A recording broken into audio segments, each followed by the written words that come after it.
नीले भूरे आसमान के नीचे रघु अकेले अपनी पुरानी चिटकी हुई नाव पर बैठा है।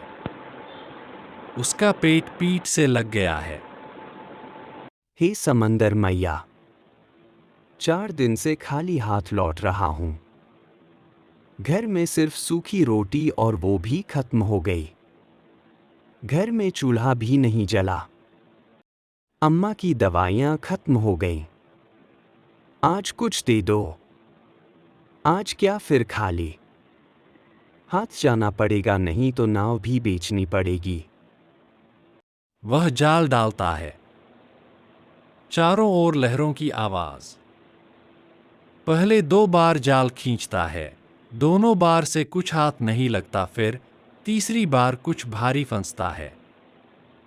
वह झुककर खींचता है और एक तेज नीली चमक में डूब जाता है और देखता है जाल में एक नीली बड़ी चमकती मछली फंसी है। रघु, रघु मछुआरे, डर मत, मुझे छोड़ दो। मैं कोई साधारण मछली नहीं। मैं हूं नीलम समंदर की संतान। मुझे छोड़ोगे तो 3 वरदान मिलेंगे। तुम बोलती हो? भगवान की कसम, मैंने आज तक ऐसा चमत्कार नहीं देखा। क्या तुम परी हो? मैं एक रक्षक हूं, परी नहीं। तेरी ईमानदारी ने मुझे पुकारा है। अब छोड़ दे मुझे और मांग ले एक वरदान। वरदान? मैं कोई लालची नहीं। तुझसे कुछ नहीं चाहिए। मैं तेरी पूजा करता हूँ। मैं कोई सौदा नहीं करता, तुझे समंदर मैया की बेटी मान के छोड़ता हूँ। जा, जा नीलम, आजाद हो जा, समंदर में लौट जा। वह मछली को धीरे से पानी में छोड़ता है। एक मधुर लहर उठती है और नीली रोशनी में समंदर शांत हो जाता है। रघु चौंक जाता है। उसके चेहरे पर आश्चर्य है। उसी शाम रघु घर लौट आता है।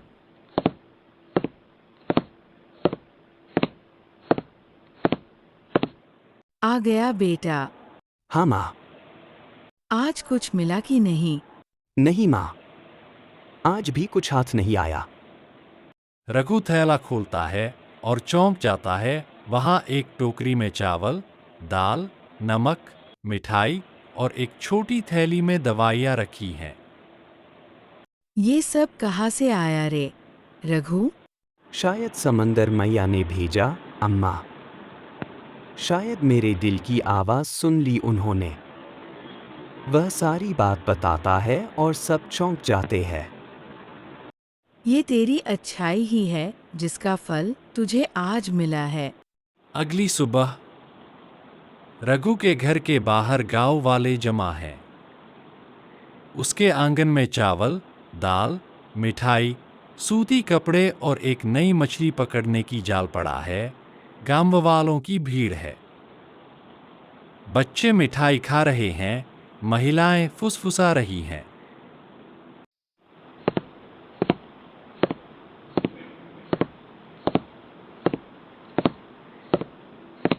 ये सब कहाँ से आया, रघु? कल तक तो तेरे घर का चूल्हा नहीं जलता था। कह नहीं सकता।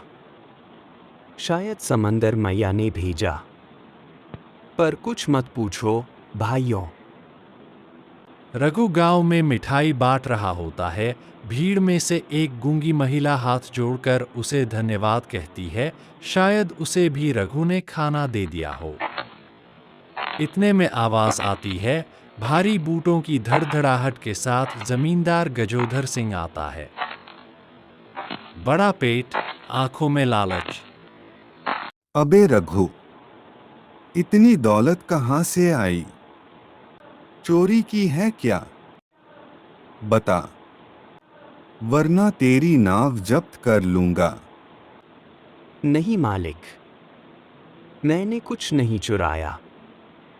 जो कुछ आया है ऊपर वाले ने भेजा है। ऊपर वाले ने या समंदर ने? जरूर समंदर में कोई खजाना छुपा है और तू अकेला डकार रहा है। गांव में खुसुर पुसुर शुरू हो जाती है। गजोधर सिंह आंखें मिचकाता है और बड़बड़ाता है। जरूर इसके हाथ कोई खजाना लगा है। मैं रात को ही निकलूंगा नाव लेकर। अगर खजाना मिला तो सब मेरा होगा। गजोधर रात में अपनी बड़ी नाव लेकर अकेला निकल जाता है। समंदर गुस्से में है। चारों ओर अंधेरा, रहस्यमयी लहरें, तूफानी रात है। कहाँ है वो जादुई मछली? कहाँ है खजाना? मुझे चाहिए सब कुछ। मैं मालिक हूँ इस गांव का। तभी अचानक लहरें उठती हैं। नाव डगमगाती है। नीचे से नीली चमक उठती है। गजोधर की आंखें फैल जाती हैं और नाव पलट जाती है। रघु भी सपने में खींचता है समंदर की ओर। समंदर के नीचे नीली रोशनी फैली है। जलपरी जैसी आकृतियां, चमकते पत्थर और एक ऊंचे सिंहासन पर समुद्र देवता विराजमान है। रघु, तुझे बुलाया गया है। तू समंदर की परीक्षा में सफल हुआ है। तूने लोभ त्यागा। और तू गजोधर सिंह, तेरी आत्मा काली है। नहीं, नहीं, मैं खजाने की तलाश में था। जान मत लेना। तेरे जैसे लोगों ने ही समंदर को लूटा है। अब तू पत्थर बनकर यहीं रहेगा, सदा के लिए। मुझे छोड़ दो। मैं कुछ नहीं लूंगा।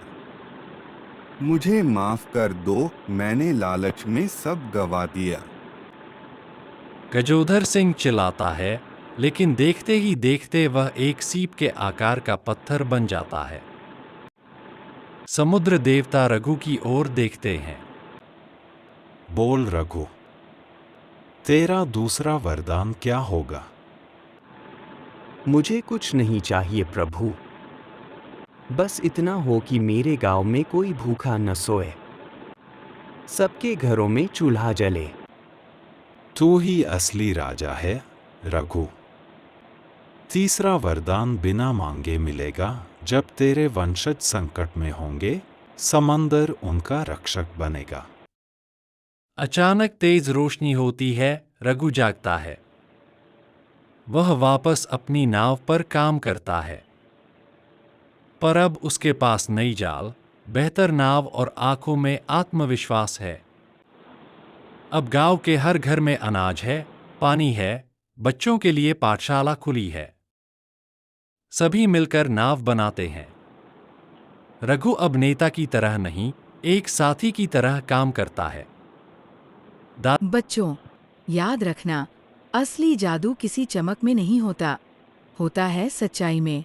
रघु ने कुछ नहीं मांगा, इसलिए सब कुछ पा गया।